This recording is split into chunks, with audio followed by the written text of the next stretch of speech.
The mountains rose sharp and cold against the sky as Elise Carter guided her transport bird down onto the cracked tarmac of Fort Kinner Ridge. Her hands were steady on the controls, eyes tracking every instrument with quiet focus. Wind swirled dust around the landing skids, but she touched down smooth and centered. She unbuckled, grabbed her flight bag, and stepped onto the runway. The air was thinner here, dry and high altitude. Snow still clung to the peaks in the distance. The base itself was a hard spread of steel buildings and camo tents tucked between rocky ridgelines. A tall man in fatigues approached. Gray at the temples. Broad shoulders. Major Dominic Ryland. "You the SimStar?" he asked, not offering a hand. "Lieutenant Elise Carter, sir." "Reporting as ordered." Ryland glanced at the clipboard in his hand. "Flew top of your class. Civil Air Patrol at 16. 2,000 logged hours. And not one of them in combat airspace." She didn't answer. Just waited. "You're here to observe," he said finally. "Not impress anyone." "Yes, sir." He pointed across the tarmac. "Report to Hangar C, logistics team. You'll be flying load runs. Gear, supplies. Routine." Elise gave a sharp nod. "Understood." As she turned to go, Ryland called out, "Keep your nose clean, Lieutenant. We don't babysit up here." The logistics base smelled like oil and cold metal. Pallets of crates were stacked high, nets strapped tight. Forklifts beeped in short bursts. A few pilots moved around the hangar, checking cargo lists and pre-flight gear. None looked up when Elise entered. She found her locker, metal, dented, and empty inside except for a single folded flight suit. No one had spoken to her yet. After changing, she climbed into her assigned bird, an older transport-modified Black Hawk. Her fingers moved over the console. Systems were clean. Controls well-worn but responsive. She ran the checklist out loud, like always. Fuel, check. Hydraulics, green. Comm, clear. Flight NAV synced. Her voice echoed inside the cockpit. No co-pilot. No chatter. Just the hum of the base outside. Hours later, Elise sat alone at the edge of the mess tent, tray untouched. Most of the tables were packed with other pilots laughing, teasing, arguing about sim scores and near misses. One woman, maybe Korean, sharp-featured, alert eyes, looked over briefly. Then turned back to her group. Elise didn't try to join. She just pulled out a notepad from her jacket, scanned her cargo routes for the next day, and started tracing flight paths by hand. Impress no one, she murmured to herself. Just do the job. The wind picked up again outside, slamming the side of the tent. Nobody flinched. Not even Elise. She kept reading the maps until the laughter faded and the sky outside turned dark. The hangar buzzed with voices and echoing footsteps. Pilots moved between their birds and gear crates, tossing jokes like footballs. "I'm telling you, Park, you clipped that ridge," a broad-shouldered pilot laughed, strapping on his helmet. Captain Juno Park rolled her eyes. "You were 2 clicks behind me, Haskins. Stay in your lane." "That's what I said to your wing yesterday," someone else chimed in. The group laughed. Elise Carter, crouched by her assigned Black Hawk, didn't look up. She ran her hand under the tail rotor, checking the bolts by touch. Grease lined her gloves. Her checklist sat open beside her boot. Across the hangar, a younger pilot was struggling with his harness. His strap was twisted, the gear hanging halfway off his shoulder. He muttered something under his breath and dropped the latch. Elise stood up, walked over quietly. "Here," she said, crouching beside him. "You're feeding it through the wrong loop." The pilot, tall, lean, South Asian, froze. "Oh. Thanks. Samir Das, right?" she asked while untangling the webbing. "Yeah. You're Carter." She nodded once. "You'll want this snug here," she added, clipping the final strap into place. "If you lose lift, that's the only thing keeping you in the seat." He looked embarrassed. Right. Sorry. First week on birds like these. You're fine, Elise said. Better to learn it now than mid-air. From a few feet away, Park stood with crossed arms, watching. She said nothing. When Elise glanced over, Park turned back toward her own Black Hawk. Das gave a nervous smile. They say you flew training sims faster than anyone. Elise just gave a small shrug. Sims don't count here. That evening, the mess hall buzzed with dinner noise, metal trays, low music, chairs scraping. Elise sat alone again, at a corner table near the back. Rice and chicken cooled on her plate. She wasn't looking at it. Instead, she was thumbing through a folded map tucked into a manila folder, flight lanes, mountain markers, elevation zones. She traced one ridgeline with the end of her fork. From across the room, Park sat with the others. She caught Elise's eye for half a second. No smile. No frown. Just a glance, then back to her conversation. Das walked in late. He hesitated when he saw Elise's table. Then looked at the others. He sat 2 rows away. Elise didn't seem to notice. She folded the map, slid it back into her folder, and stood. Her tray was barely touched. She dumped the leftovers into the trash, tray into the wash rack, and headed for the exit. Outside, the wind was sharp. The moon was out, resting above the dark mountain line. Elise zipped up her jacket and looked out across the airstrip. A C-130 was rolling slowly under the lights. The Black Hawks were silent in their rows. Waiting. She watched them for a long time before turning in. Morning frost clung to the edges of the tent flaps as the pilots gathered near the ops building. The inside was warmer, lined with folding chairs and a large monitor at the front. A few pilots joked quietly, sipping from metal mugs. Elise sat near the back with a pen in hand, not talking. Major Ryland stepped in and cleared his throat. The room fell quiet. This week's joint exercise is a terrain NAV drill, he began. Low altitude, limited signal, multi-bird coordination. He tapped a remote. The screen behind him lit up with a jagged map, steep mountains, narrow passes, and sharp elevation changes. Each team will receive separate checkpoints. No satellite guidance. Comms will be intermittent. You'll navigate by terrain and basic instruments only. A few groans broke out from the back. Haskins muttered, "Old school again." Ryland ignored it. You'll be flying in shadow valleys. Wind tunnels. The kind of places GPS fails and mistakes cost lives. Treat it seriously. Park raised her hand. Which zone are we assigned? Kinner Ridge through the southern corridor. Split into 2 flights. Park, you're leading Alpha. Haskins takes Bravo. Ryland scanned the room. His eyes passed over Elise without stopping. Observers and support staff will monitor logistics and airspace routing. No one asked who the observers were. Everyone knew brass were always watching from somewhere. After the briefing, pilots began breaking off in groups. Park and Haskins huddled with their crews, pointing at map prints and whispering in shorthand. Laughter flared up occasionally. Elise didn't move.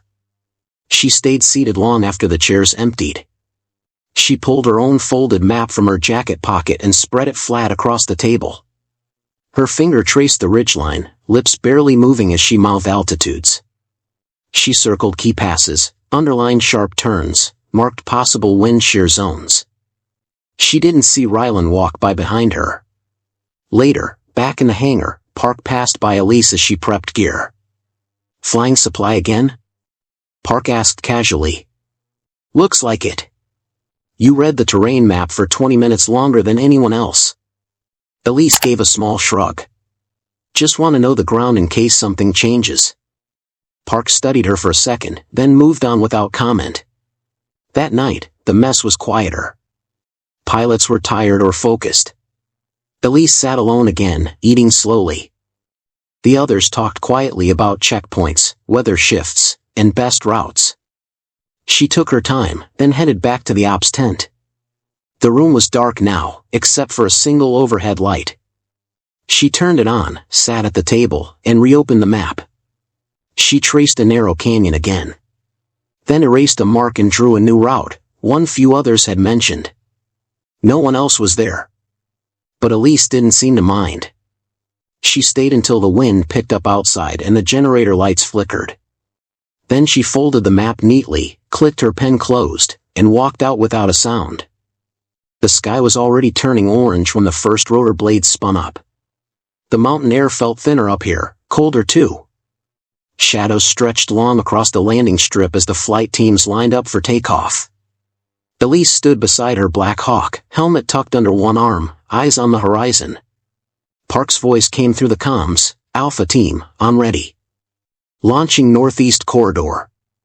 One after another, the birds lifted, big, loud, and confident, fading into the mountain shadows. Elise waited. Her job wasn't combat today. Just supplies. She nodded to her crew chief, climbed in, and brought her bird up slow and smooth. From the air, the peaks looked like frozen waves. The light was almost gone, turning the ridge lines a dark navy blue. Elise flew steady, hugging the valley as instructed. She checked her instruments, her altitude, and her timing. Above, the main flight teams dipped between the higher ridges. Their lights blinked in and out as they passed between stone and cloud. Comms buzzed in her ear. "This is Bravo 3, holding North Point. Wind picking up. This is Alpha Leader, visual on checkpoint Delta." Then static. Elise adjusted her comms dial but caught only fragments. The signal was fading faster than expected. She switched to backup. "Support 1, holding altitude at 5,000. Visibility good." No reply. She wasn't expecting one. Suddenly, a voice came in, choppy and strained. This is Delta 2, flight path. Adjusted, visual lost, signal." Elise sat forward. She recognized that voice. "DOS," she said into the mic. "Repeat that." Static answered. Her screen showed a blip drifting south, just outside the planned flight line. She narrowed her eyes. A call came through from Ryland over base channel, "Support teams, stay your lanes. Minor NAV drift expected. Rookie nerves. Let the leaders handle it." Elise didn't answer. She kept watching her screen. The blip flickered, then disappeared completely. She looked back out at the mountains. From her angle, she could see the far valley. A small dot moved lower than it should have been, edging near a canyon mouth. Too low. Too far south. Her co-pilot leaned closer. "Think he's off course?" Elise checked her map again. "If he keeps drifting, he'll lose sightlines completely. That canyon dead ends." The co-pilot looked out the window. "Should we report it again?" Elise hesitated, fingers tapping on the map. "Ryland won't change course for a trainee mid-drill. Not unless there's a crash." A long silence hung in the cockpit. Then her co-pilot said softly, "That still gives us eyes." Elise didn't respond. She tightened her grip on the controls and flew steady. Above her, the sun disappeared behind a ridge. Ahead, the shadows deepened over the mountains. And somewhere out there, one bird was flying blind. Clouds rolled in fast, pressing down over the ridge like a heavy blanket. The fading light turned to gray. Elise squinted through the windshield. Visibility was dropping. Wind pushed against the bird harder now. Inside the cockpit, static hissed through the comms. Her co-pilot adjusted the dial. "Losing signal again." "Try backup," Elise said. He shook his head. Still scrambled. More bursts of broken speech came through. "Hold your, can't see, adjust." Then silence. The jamming was getting worse. Elise tapped the terrain screen. Most signals were blinking now. A few markers danced out of position. She reached for her map. "Something's off." The co-pilot looked at her. "What do you mean?" "This ridge," she said, pointing. "It's steeper than charted. This pass? Narrower than it looked 2 days ago. He frowned. Bad data? Or the snowpack shifted. She traced a new line with her finger. The safe zone just became a risk. Elise looked up. A sharp cliff wall loomed to the right. She banked gently, keeping her route clean. Just heading 3 degrees west. The co-pilot followed. Comms flared again, brief, sharp. DOS, crash, lost. Elise sat upright. Say again? Say again, Bravo 2? Nothing. She looked at the map. DOS's bird had last pinged just south of the canyon edge. No signal now. No beacon. She reached for the mic. Support 1 requesting redirect to Sector Echo 7. Possible downed bird. Last ping from Bravo 2 was. Ryland's voice cut in, sharp and cold. Negative, Support 1. Stay on your flight path. This is a controlled drill, not a rescue op. Elise gripped the yoke tighter. With respect, sir, one of our birds is dark. He was flying too low. Not your call, Lieutenant, Ryland snapped. If he's lost, the drill command will handle it. You're not breaking formation. Acknowledge. Elise didn't respond right away. Her jaw clenched. The co-pilot said quietly, Elise. She exhaled, slow and steady. Then clicked the mic. Acknowledged. Staying on course. The transmission ended. For a long moment, nothing but engine noise and wind. The co-pilot looked out the window. You think he's down? I think he's in trouble, Elise said. They flew on.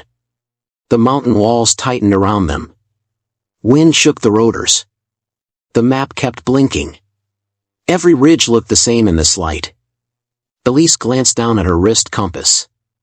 She checked altitude again. Then scanned the horizon. Out of the corner of her eye, a flicker, maybe a glint, something below the ridge to the south. She turned slightly, just enough to get a better angle. There was no signal. No voice. No way to confirm. But something was wrong out there. And she knew it. Elise watched the ridge to the south grow sharper in her view. Her co-pilot shifted beside her. You're breaking formation. I know, she said, adjusting the stick. Ryland's gonna lose it. I'll take the heat, Elise said quietly. She banked left, leaving her assigned path. The wind was stronger on this side, swirling down into the canyon. Trees below looked like jagged teeth. The NAV screen blinked red, terrain too steep, too close. Scan for movement, she said. The co-pilot leaned forward. There, bottom left. Smoke. Elise dropped lower.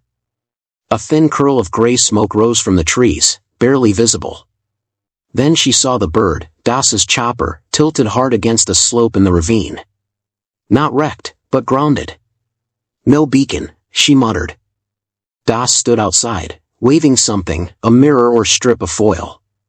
He looked up, small against the canyon wall. I'm going lower, she said.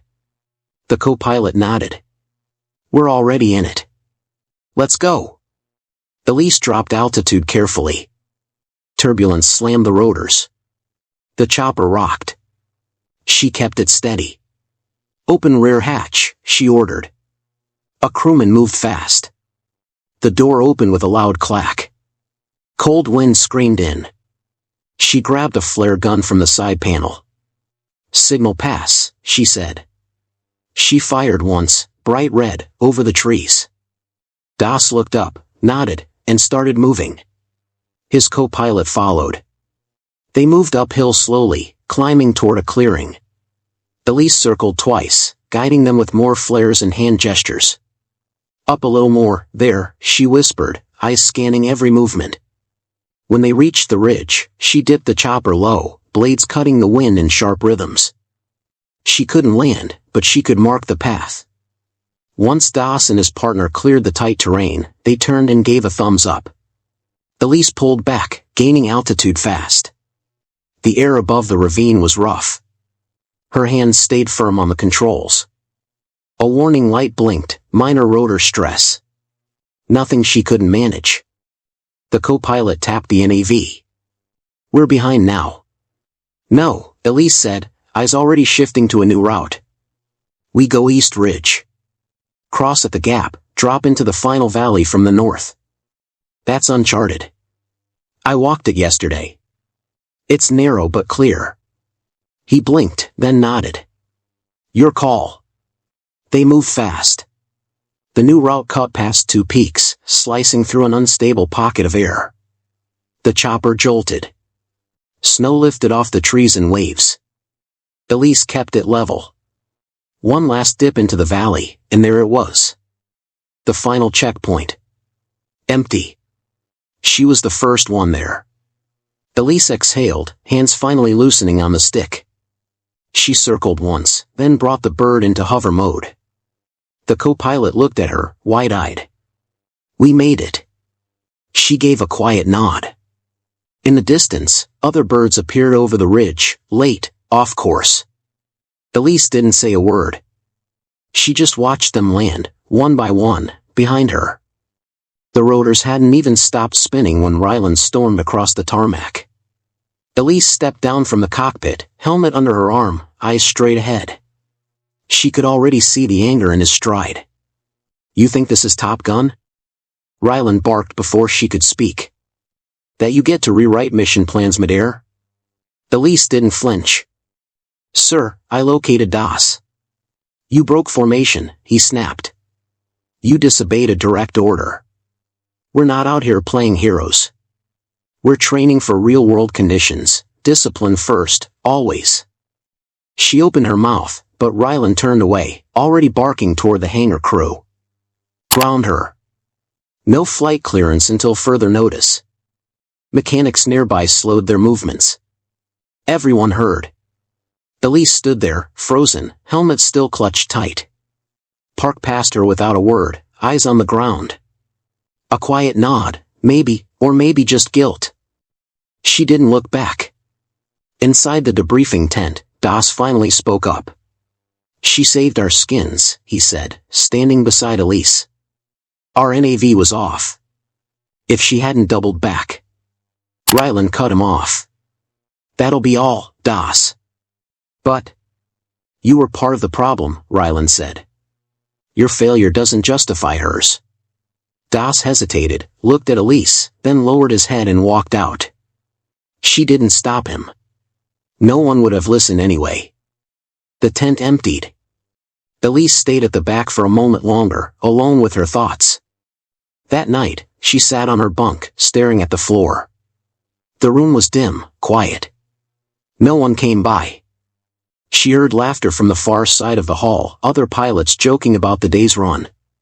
Not a single word about the lead bird coming in first. Not a word about the one who risked her wings to help a teammate.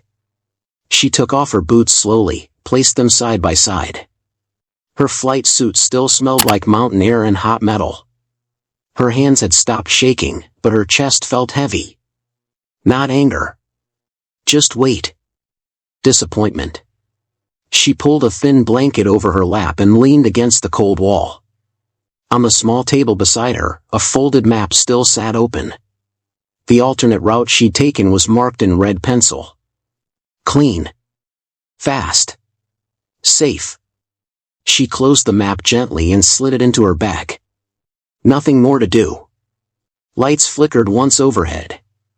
A breeze stirred the curtain near the bunk entrance. She thought of flying, of the way the air had wrapped around the bird, the feel of the controls, the moment she saw the checkpoint before anyone else. She didn't regret what she did. But that didn't make the silence hurt less. The morning sun hadn't yet cleared the peaks when Elise was called into the operations tent. The air inside was stiff. Ryland stood at the head of the table. A few officers sat behind him, clipboards in hand. The rest of the flight squad, including Park and DOS, lined the sides of the room. Elise stepped in, boots crunching softly on the gravel floor. She kept her chin level. Ryland didn't wait long. This is a formal reprimand, he said, holding up a thin folder.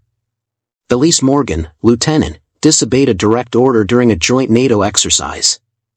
He placed the folder on the table. She broke formation, deviated from her assigned route, and engaged in unauthorized maneuvers without command clearance. A pause. No one spoke. Ryland turned to the room. This isn't a place for lone wolves. We operate as a unit. Discipline matters more than instinct. No exceptions. He looked back at her. Do you have anything to say before this is filed? Elise looked around the room. Das met her eyes, just briefly. Park stared at the floor. I do, Elise said. Her voice was steady. Not loud, not angry, just clear. She took a step forward. You said discipline matters more than instinct, she said. But what do we do when discipline tells us to leave someone behind? The room stayed silent. I saw Das's bird drift. I tried to call it in. No response. I made a judgment. I found them, guided them out. Then I found a route faster and safer than the original. Ryland crossed his arms. And you ignored my direct order. I did, she said. Because in that moment, following it would have meant letting them crash. Or worse. Another silence. Longer this time. One of the officers cleared his throat. Lieutenant, do you regret your decision? Elise looked straight ahead. No, sir, she said. I made the right call. The officer nodded slowly, scribbled something on his clipboard. Ryland's jaw tightened. He picked up the folder and held it out. This will go in your record, he said. She took it without hesitation. Understood. Ryland gave a sharp nod. Dismissed. Elise turned and walked out. No applause. No praise. Just footsteps on gravel. As she passed the squad, Das gave her a small nod. Park didn't look up. Outside, the wind was sharp. The air carried the sounds of early drills, rotors spinning, distant voices shouting instructions. Elise stood for a moment under the dull sky. The reprimand folder in her hand felt thin, but heavy. She slipped it into her bag, zipped it shut, and made her way back toward the hangars. She didn't look back. Whatever happened next, she could live with it. She had made the right call. The hangar was quiet except for the hum of tools and distant rotor checks. Elise stood near her bird, wiping grease from her fingers. She hadn't flown since the reprimand. Most of the team avoided her, still unsure how to treat her. Then boots echoed against concrete, steady, deliberate steps. The kind that made people turn. General Stafford walked in, flanked by 2 aides. Elise straightened as others nearby froze. Park looked up from her clipboard. Das stopped in mid-conversation. Stafford's voice cut clean across the hangar. Lieutenant Elise Morgan. She turned, her face calm. Yes, sir. He approached with a steady gaze. You think you were grounded for a training error? She hesitated. I broke formation, sir. You did. He paused. But let me tell you something that wasn't in the mission brief. Everyone nearby was now watching. That flight wasn't just about terrain NAV or coordination. It was a covert leadership evaluation. NATO brass wanted to see who would think under pressure. Who'd lead when the script fell apart. Elise said nothing. She just held his gaze. Stafford opened a folder in his hand. Your route saved 1 pilot and shaved 3 minutes off the target time. Fewer errors. Better decisions. Under real pressure. Ryland appeared from across the hangar. He stopped short, listening. The general glanced at him. Major Ryland, we're dropping the reprimand. Effective immediately. Ryland's jaw tightened, but he gave a short nod. Stafford looked back at Elise. And one more thing. He pulled a silver pin from the folder and held it out. Congratulations, Captain. The words landed like thunder in Elise's chest. She stared at the insignia, then slowly reached out and took it. Murmurs spread across the hangar. Park blinked hard, then nodded with a quiet smile. Das grinned and stepped closer. Told you she had it, he said, loud enough for Ryland to hear. Ryland walked forward slowly. His face was unreadable. Then, he held out his hand. Elise looked at it for a long second, then took it. His grip was firm. You flew well, Ryland said quietly. Thank you, sir. They let go. No one clapped. No speeches. Just the quiet shift of respect settling into place. As Stafford turned to leave, his aides trailing behind, Elise stood still. Park and Das moved to her side. You good? Park asked. Elise didn't answer right away. She just looked around the hangar, the same tools, the same bird, the same faces. Only now, everything felt different. Finally, she spoke. Yeah. I'm good. She didn't smile. But her eyes said it all. The runway was quiet in the early light. Golden sun spilled over the edge of Fort Kinner Ridge, casting long shadows across the tarmac. Elise stood beside her Black Hawk, helmet in one hand, checklist in the other. A fresh patch marked her shoulder, flight lead. No crowd. No speeches. Just the wind and the hum of her bird warming up. Park passed by with a nod. Clear skies, Captain. Elise smiled faintly. Thanks. She moved through pre-flight without a word, each motion calm, steady. She checked the blades, the panels, the fuel. Everything was in place. Das jogged over, handing her a small metal flask. Tea. Not regulation, but earned. She took it, unscrewed the lid, took a sip, and handed it back. Too sweet. He grinned. Just like you. She rolled her eyes and climbed aboard. Inside the cockpit, Elise ran her hand along the console. The controls felt different now, not lighter, not heavier, but hers. She looked out over the ridge. Mountains stretched forever, bathed in light. Fort Tower, this is Ghost One, she said into the comm ready for solo flight. Ghost One, you're cleared. See you on the flip side. She eased the throttle. The rotors turned faster.